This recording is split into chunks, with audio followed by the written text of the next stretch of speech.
Halo semuanya, senang bertemu kembali di mata kuliah dasar perlindungan tanaman. Pada kesempatan kali ini ya, pada pertemuan hari ini, kita akan membahas mengenai perkembangan organisme pengganggu tanaman atau OPT ya. Jadi apa yang akan kita bahas teman-teman ya? Yang pertama kita akan memahami konsep OPT ya. Jadi kita terlebih dahulu harus mengenal apa sih OPT itu ya dan apa saja macam OPT. Yang kedua kita akan memahami konsep perkembangan OPT. Baik, jadi teman-teman ya, OPT ya secara definitif dapat didefinisikan sebagai semua organisme baik makro maupun mikro yang mengganggu tanaman dengan jalan merusak baik secara morfologis maupun fisiologis sehingga mengakibatkan turunnya produksi tanaman baik kualitas maupun kuantitas. Jadi mudahnya ya teman-teman, OPT adalah segala makhluk hidup, segala organisme yang menyerang atau merusak tanaman budidaya kita sehingga menyebabkan gangguan-gangguan baik morfologis maupun fisiologis yang pada akibatnya tanaman kita itu menjadi tidak bisa tumbuh dan berkembang dengan optimal sehingga akan menurunkan produktivitasnya, akan menurunkan hasil panen kita ya, baik secara kualitas maupun kuantitasnya. Nah, kemudian teman-teman, OPT itu ada 3. Yang pertama ialah hama, yang kedua adalah patogen, dan yang ketiga adalah gulma. Ini akan kita bahas satu persatu ya, teman-teman. Yang pertama ialah hama ya. Hama ialah binatang yang merusak tanaman budidaya sehingga mengakibatkan kerugian ekonomis karena menurunnya produksi tanaman atau produksi secara kuantitas ya, jumlah teman-teman, maupun kualitas dari hasil panen kita. Nah, di sini seringkali memang ya kalau kita bicara hama, pikiran kita langsung ke serangga ya, teman-teman ya. Jadi memang sebagian besar hama di pertanian, di sektor pertanian berasal dari golongan serangga ya. Meskipun juga ada yang lain ya, teman-teman. Tikus, burung, kemudian mungkin siput dan bekicot. Nanti ini akan kita pelajari lebih detail lagi di pertemuan-pertemuan selanjutnya ya teman-teman ya. Jadi hama itu harus binatang ya, selalu binatang teman-teman. Jadi kalau teman-teman mendefinisikan hama sebagai makhluk hidup atau organisme itu kurang tepat ya, karena hama selalu binatang ya. Kemudian juga lebih baik kita menggunakan istilah binatang dibandingkan hewan ya teman-teman ya. Jadi kalau binatang itu lebih istilah yang general ya, sedangkan hewan kan lebih ke binatang yang kita manfaatkan. Jadi seperti tumbuhan dan tanaman ya. Jadi kalau di hama kita menggunakan binatang ya, bukan hewan, karena hewan adalah binatang yang sengaja kita budidayakan, sengaja kita rawat atau apa. Nah, demikian pula dengan tumbuhan dan tanaman ya, teman-teman. Tumbuhan adalah istilah general, sedangkan tanaman adalah tumbuhan yang sengaja kita tanam, sengaja kita manfaatkan. Jadi saya ulangi lagi, hama selalu binatang yang kemudian menyerang atau merusak tanaman budidaya kita sehingga menyebabkan kerugian ekonomi. Nah, sedangkan patogen apa? Patogen ialah jasad renik atau mikroorganisme yang dapat menyebabkan penyakit pada tanaman. Nah, contoh-contoh jenis-jenis jasad renik ini terdiri dari virus, bakteri, jamur, mikoplasma, dan sebagainya ya. Intinya patogen adalah jasad renik yang menyebabkan penyakit pada tanaman sehingga tanaman itu menjadi sakit ya, teman-teman. Sedangkan gulma apa? Gulma ialah tumbuhan ya yang tumbuh di suatu tempat yang tidak dikehendaki sehingga dia akan berkompetisi dengan tanaman utama dalam mendapatkan unsur hara, sinar matahari, dan ruang untuk tumbuh ya. Jadi itu teman-teman, sekali lagi saya ulang, OPT itu ada 3. Hama yaitu binatang yang menyebabkan kerusakan pada tanaman sehingga menyebabkan kerugian ekonomis.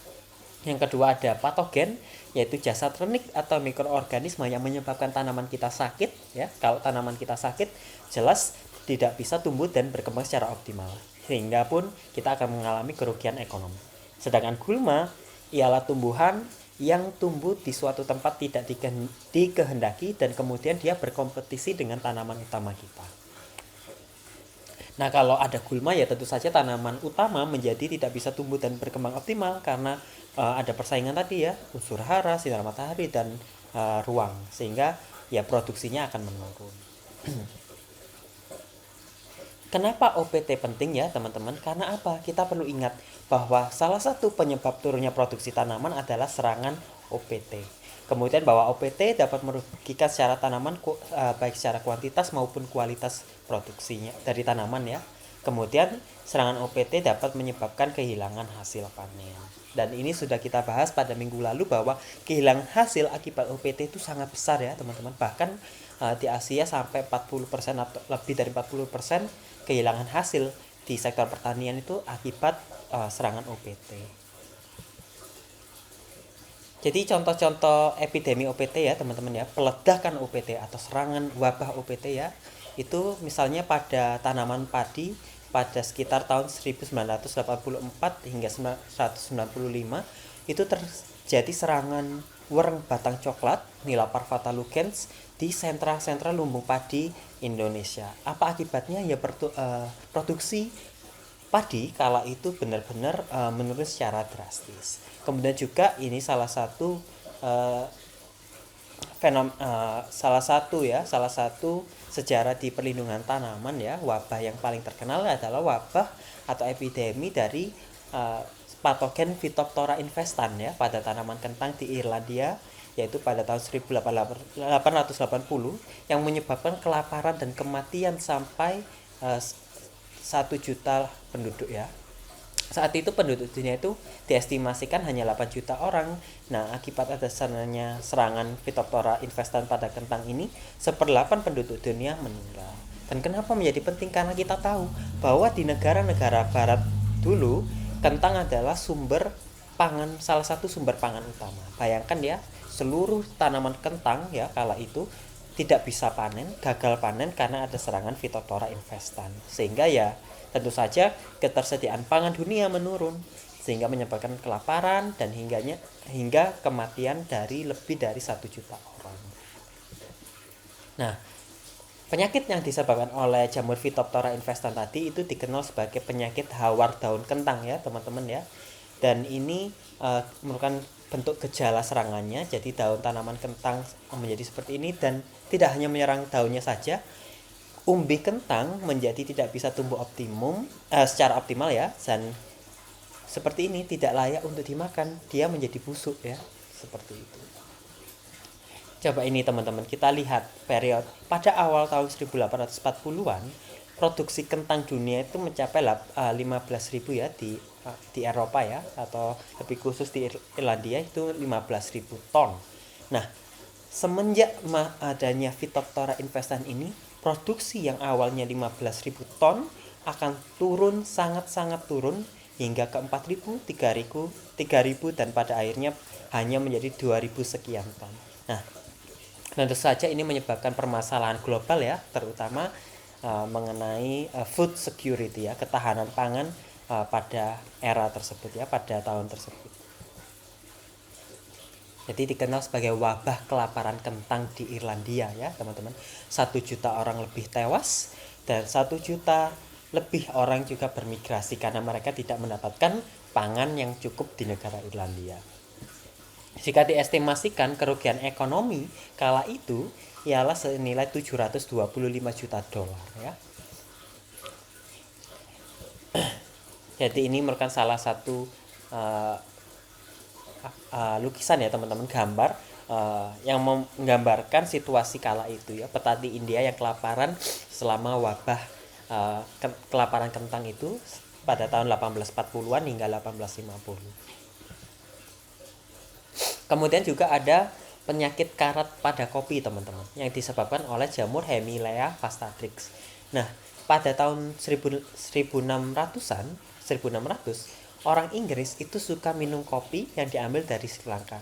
Tetapi pada tahun 1800-an terjadi epidemi serangan karat pada kopi yang menyebabkan kebun-kebun kopi itu menjadi gagal panen. Jadi kopi benar-benar tidak bisa memproduksi.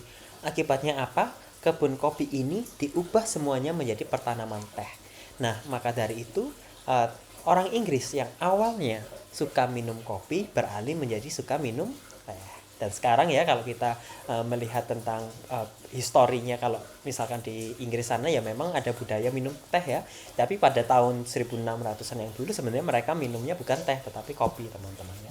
Tetapi karena ada serangan penyakit karat ini, kebun-kebun kopi tidak bisa produksi secara optimum dan sehingga diganti menjadi kebun teh. Ya, sehingga orang Inggris beralih dari yang awalnya hobi minum kopi beralih menjadi hobi minum teh. Nah, lalu sebenarnya teman-teman ya, kapan sih OPT itu muncul dan kapan sih suatu binatang biasa, suatu tumbuhan biasa atau suatu patogen biasa itu menjadi statusnya berubah menjadi OPT. Nah, di sini kita kenal ada namanya konsep timbulnya permasalahan OPT. Nah, kalau tadi dari definisi kan hama adalah binatang, ya, patogen mikroorganisme dan gulma adalah tumbuhan liar ya. Dan memang mereka semua ini ya pada secara harfiahnya ya mereka adalah komponen-komponen di ekosistem ya, mereka hanya binatang ya, tumbuhan yang hidup di ekosistem. Tetapi kapan atau bila mana binatang, tumbuhan dan mikroorganisme tadi itu beralih statusnya menjadi OPT. Nah, itu Stern dan kawan-kawan itu mencetuskan ada 3 alasan timbulnya permasalahan OPT atau kapan binatang, tumbuhan dan lain sebagainya tadi, mikroorganisme beralih status menjadi OPT ya. Yang pertama ada alasan yang pertama ya, maaf teman-teman.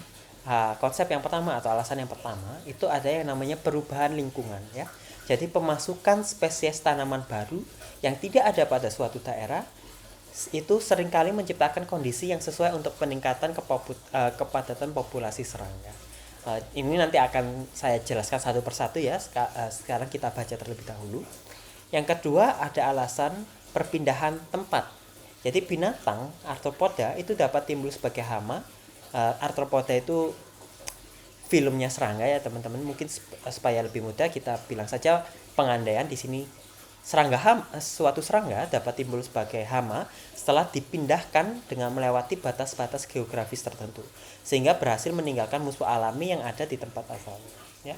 Batas-batas geografis itu seperti lautan, gunung dan sebagainya. Nah, pertanyaan bagi teman-teman misalnya seperti ini, apakah ya serangga-serangga yang ada di Indonesia misalnya apakah sama dengan serangga-serangga yang di Afrika, Eropa dan sebagainya? Kan belum tentu sama ya teman-teman. Dan secara alamiah apakah serangga-serangga yang berasal dari benua lain itu dapat masuk ke Indonesia dengan mudah? Belum tentu ya, karena ada batas-batas geografis tadi, ada gunung, ada laut dan sebagainya. Jadi batas-batas geografis alamiah itu sebenarnya menyebabkan suatu fauna atau flora dan fauna itu tidak bisa berpindah secara alamiah ya dari satu benua ke benua lain ya. Maka dari itu kita juga mengenal istilah endemis ya, endemis. Jadi kenapa kok flora dan fauna menjadi endemis di daerah tersebut? Karena apa? Flora dan fauna ini tidak bisa pindah ke wilayah geografis lain karena adanya halangan-halangan atau batas-batas geografis. Tadi ya, lautan, gunung dan sebagainya.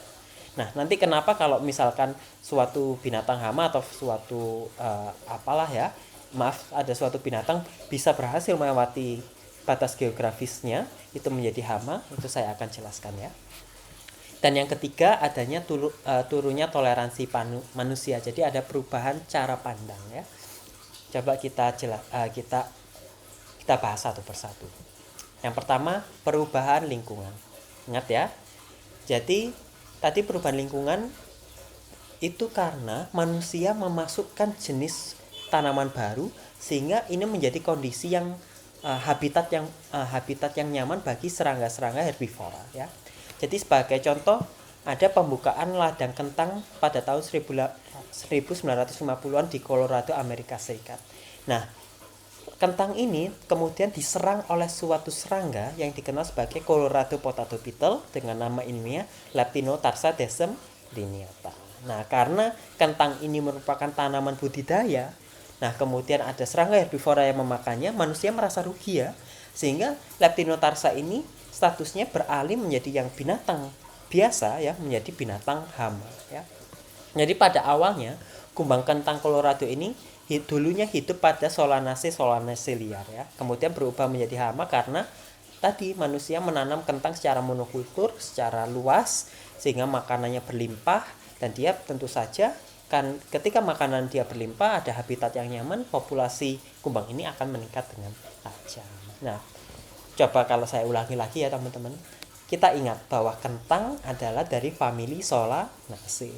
Nah, apakah di alam itu hanya ada kentang saja?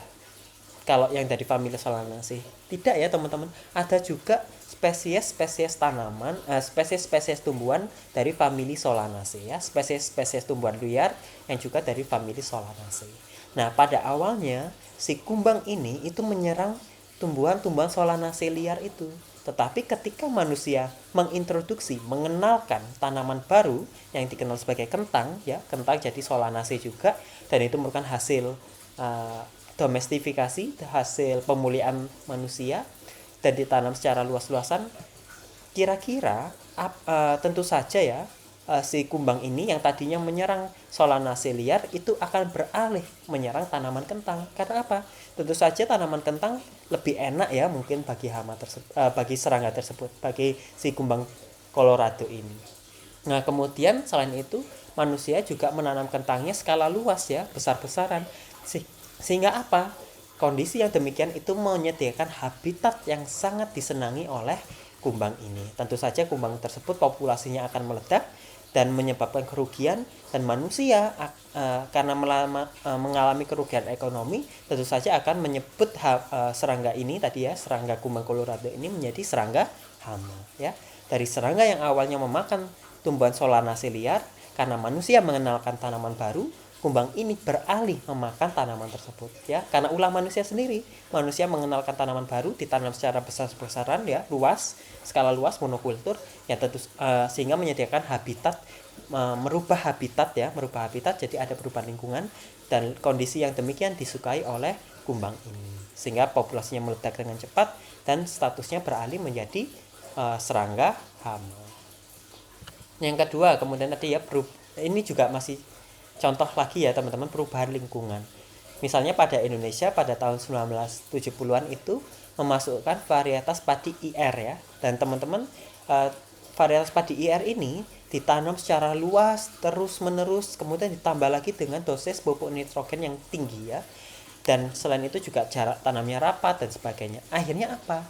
Kondisi yang demikian itu menyebabkan hama warang batang coklat ya, atau maaf ya, bukan hama ya sebelumnya. Jadi serangga Nila parvarta lugens itu menemukan habitat baru yang lebih nyaman ya. Akibatnya apa? Ya populasinya dapat meledak dengan cepat. Ketika populasinya meledak dengan cepat sehingga menyebabkan kerugian ekonomi, si serangga Nila parvarta lugens itu kemudian dianggap sebagai hama oleh manusia ya. Ini Nila parvarta lugens ini teman-teman nama umumnya adalah warang batang coklat. Jadi pada sebelum tahun 1970-an mungkin Nila parvarta lugens ini bukan hama yang penting ya, tidak selalu menyebabkan kerusakan ekonomi yang tinggi pada tanaman padi. Tetapi ketika manusia menanam varietas unggul padi, kemudian pakai pupuk N yang tinggi dan sebagainya, akhirnya populasinya dapat meledak ya, karena dia serangga ini menemukan habitat yang layak ya, habitat yang mendukung untuk pertumbuhan dia ya. Tentu saja populasinya dapat meledak dengan cepat. Nah, nanti pada pertemuan-pertemuan selanjutnya teman-teman akan saya jelaskan juga mengapa ya pupuk N yang tinggi kemudian jarak tanam yang rapat ini dapat menyebabkan si warang ini ya, warang batang coklat ini populasinya dapat meningkat dengan tajam. Itu bahasan untuk pertemuan selanjutnya. Nah, kemudian juga ada contoh lain, adanya penanaman hutan albazia ya, ini sengon ya di Indonesia pada tahun 1950, itu menyebabkan suatu kumbang ya namanya Cistrostera festiva itu menemukan habitat barunya juga. Dia akhirnya ya karena hanya sengon ya populasinya dapat meledak dengan cepat, dan serangga ini pun juga statusnya diubah menjadi serangga hama karena menyerang sengon, dan sengon tadi sengaja ditanam oleh manusia untuk ditebang ya, untuk diambil kayunya. Jadi awalnya mungkin kumbang ini menyerang pohon-pohon liar di hutan ya, populasinya tidak banyak, tetapi ketika manusia secara sengaja menanam pohon sengon ya untuk sebagai hutan industri, jadi hanya ada sengon semua, tidak ada tanaman lain, tentu saja populasi kumbang ini akan meledak ya, karena makanannya berlimpah ya. Sengon tadi yang merupakan makanan kumbang ini berlimpah ya, populasinya akan meningkat juga dengan tajam. Nah, yang kedua ada contoh perpindahan tempat ya. Salah satu contoh klasiknya adalah kutu putih pada kapas yang namanya Escherichia burkasi ya. Jadi kutu ini tuh asalnya dari Australia. Nah, tapi pada tahun 1968 karena adanya ekspor tanaman kasia dari Australia ke Amerika, nah akhirnya tanaman secara tidak sengaja pada tanaman kasia itu juga ada si kutu-kutu putih Escherichia burkasi ini ya. Kemudian akhirnya kutu putih ini dari Australia masuk ke Amerika. Dan apa yang terjadi di Amerika? Si kutu putih ini berkembang secara pesat teman-teman ya, secara pesat, dan dia sehingga menjadi hama pada berbagai tanaman ya, pada jeruk, pada kapas ya dan sebagainya. Nah, yang aneh, kenapa di Australia hama ini tidak meledak, tetapi ketika dia berpindah ke Amerika melewati batas-batas geografis, lautan, pegunungan dan sebagainya tadi, kok tiba-tiba dia bisa meledak dengan cepat? Kira-kira kenapa? Yang pertama ya teman-teman, satu itu karena kondisi iklim atau cuaca di negara baru atau wilayah baru Amerika tadi itu juga cocok ya, sesuai bagi kutu putih ini sehingga dia bisa hidup. Yang kedua, di negara baru ada makanannya, ada tanaman-tanaman inangnya. Tentu saja dia sehingga bisa tetap tumbuh. Dan yang ketiga, teman-teman, yang seringkali menjadikan suatu serangga yang berpindah melewati batas geografis itu populasinya dengan cepat meledak adalah dia tidak ada musuh alaminya di wilayah yang baru. Jadi di Australia itu ada musuh-musuh alami ya. Jadi teman-teman kalau ingat ya, ada jaring-jaring makanan dan rantai makanan. Jadi suatu organisme dimakan organisme lain, binatang ini dimakan binatang ini dan sebagainya. Nah, di Australia kutu putih ini banyak yang makan sehingga populasinya tidak bisa meledak. Nah, tetapi ketika dia berpindah ke Amerika, di Amerika ini tidak ada musuh-musuh alami yang memakan kutu ini. Ya, jadi bayangkan aja, iklimnya cocok, ada makanannya dan tidak ada musuh alaminya. Ya, jadi tidak ada yang mengendalikan sehingga populasi kutu ini pun dengan cepat itu akan meningkat. Sehingga dia menjadi hama baru di wilayah Amerika tadi ya, di habitat baru. Dan contoh-contoh hama yang seperti ini teman-teman ya, yang mengalami perpindahan tempat melewati batas-batas geografis itu banyak. Di Indonesia pun sering terjadi. Nah, contoh di Indonesia adalah kasus kutu loncat serangga Heteropsila cubana ya. Jadi kalau yang ini unik teman-teman ya. Jadi dia pindah sendiri ya. Jadi serangga ini itu berasal dari kawasan Karibia dan tiba-tiba dan dia berpindah-pindah ya, dari Florida ke Hawaii ke Kepulauan Pacific dan akhirnya sampai ke Indonesia karena dia mungkin tertiup angin dan sebagainya. Nah, ketika dia di Indonesia, dia ada makanannya dan makanan utamanya adalah lamtoro teman-teman ya. Dan kala itu di Indonesia pohon-pohon lamtoro kan pohon-pohon peneduh ya, baik di jalan maupun di perkebunan kopi, perkebunan teh dan sebagainya. Kemudian di Indonesia kemasukan hama kutu loncat ini. Apa yang terjadi? Tanaman lamtoro ini semuanya terserang teman-teman ya. Jadi kutu loncat ini populasinya meningkat dengan cepat sehingga pohon-pohon lamtoro yang tadi sebagai pohon peneduh itu rusak semuanya. Nah, kenapa bisa meledak ya teman-teman? Ya karena apa? Dia tidak ada musuh alaminya di Indonesia. Lalu apa yang dilakukan Indonesia untuk bisa mengendalikan hama ini? Indonesia harus melakukan importasi musuh alaminya ya. Jadi ini ada suatu kumbang namanya Curinus coeruleus ya. Dan ini Indonesia mengimpor kumbang ini untuk mengendalikan kutu loncat. Nah, kalau sekarang ini kutu loncat di Indonesia masih ada ya, tetapi populasinya tidak meledak ya teman-teman ya, karena sudah ada musuh alaminya yang dapat mengendalikan populasinya. Nah, sedangkan yang terakhir perbedaan pandangan manusia ini intinya adalah karena manusia yang semakin menye-menye ya teman-teman ya, manusia semakin mau saya tidak bisa menolerir adanya kecacatan sedikit pun pada buah, pada sayur. Sehingga apa? Adanya kecacatan sedikit pun pada buah, pada sayur, pada produk pertanian yang lain itu karena konsumen tidak mau membeli ya akhirnya adanya suatu kerugian ekonomi ya. Sebagai contoh adalah hama bunga pisang ya.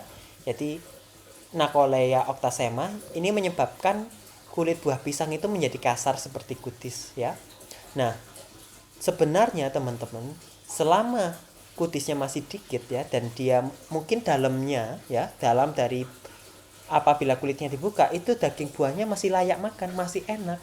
Nah, tetapi karena manusia semakin menye-menye tadi ya, semakin tidak bisa menolerir kecacatan sedikit pun, adanya bercak pada kulit pisang ini menyebabkan buah pisang ini tidak layak dijual, dan akhirnya pun ada kerugian ekonomi ya. Ya itu intinya ya. Karena manusia semakin tidak bisa menoleransi adanya kecacatan sedikit pun pada produk pertanian ya, sehingga menyebabkan kecacatan sedikit pun yang diakibatkan oleh suatu serangga atau suatu binatang lain itu menyebabkan serangga-serangga tersebut atau binatang-binatang tersebut menjadi binatang hama. Nah, lebih lanjut teman-teman ya, tadi kan 3 teori tadi itu dicetuskan oleh Stern et al. Ya, jadi ada perubahan lingkungan, perubahan tempat, dan perubahan toleransi manusia. Nah, secara lebih rinci itu ada ahli lain ya, namanya De Pimentel, yang dia mencetuskan ya, bukan menyetuskan ya teman-teman ya,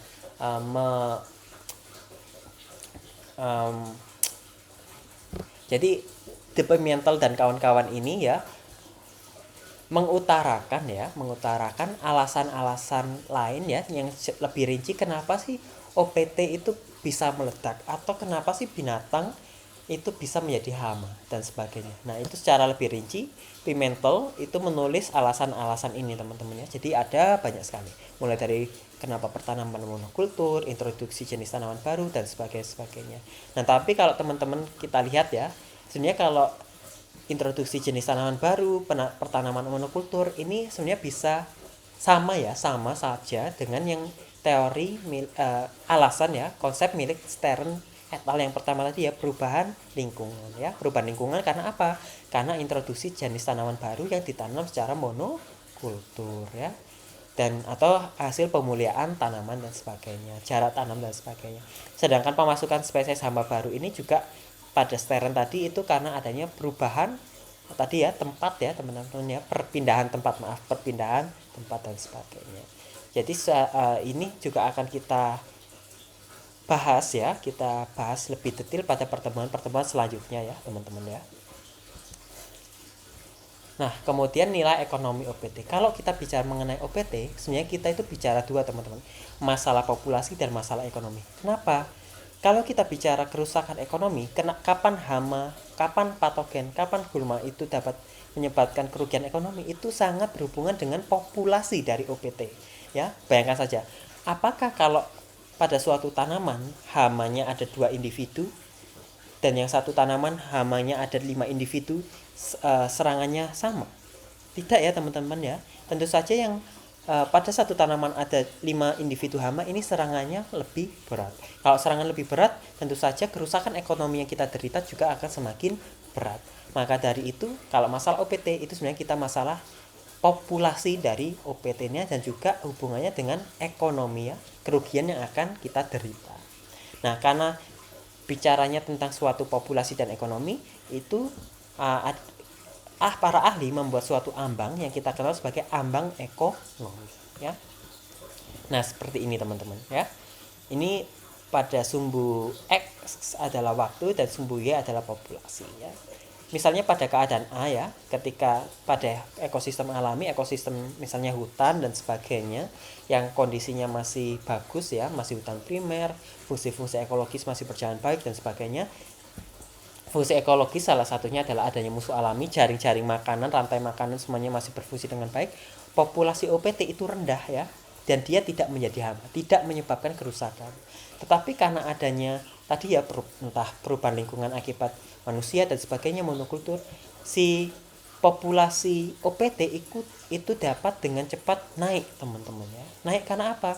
Karena misalnya kalau kita menanam monokultur itu kita menyediakan makanan dan habitat yang sesuai bagi binatang-binatang herbivora, tetapi tidak bagi musuh-musuh alamnya. Ya, tentu saja binatang-binatang herbivora tadi karena makanannya ada, habitatnya nyaman, tidak ada musuh alami, populasinya akan naik. Nah, ketika populasi naik ini kita akan mengalami kerugian ya.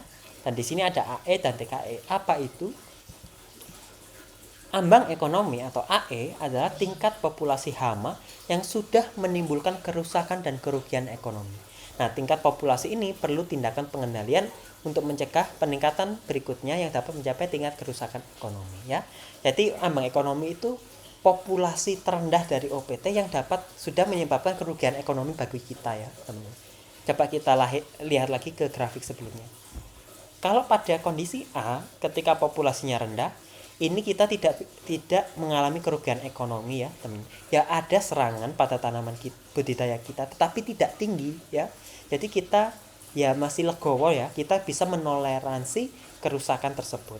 Nah, tetapi ketika OPT tersebut populasinya terus naik sehingga menyebabkan kerusakan yang lebih parah, nah itulah dan kita mengalami kerugian ekonomi, ambang atau populasi dari OPT yang sudah menyebabkan kerusakan berat tadi itulah yang kita kenal sebagai ambang ekonomi ya, teman-teman.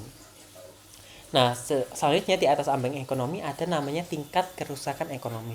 Jadi tingkat di mana populasi hama sudah menimbulkan kerusakan dan kerugian ekonomi yang nyata ya, atau bahkan sampai menyebabkan gagal panen ya, puso ya. Jadi seperti itu. Baik, itulah bahan diskusi kita pada pertemuan kedua ini. Sampai jumpa ya teman-teman, tetap semangat belajar.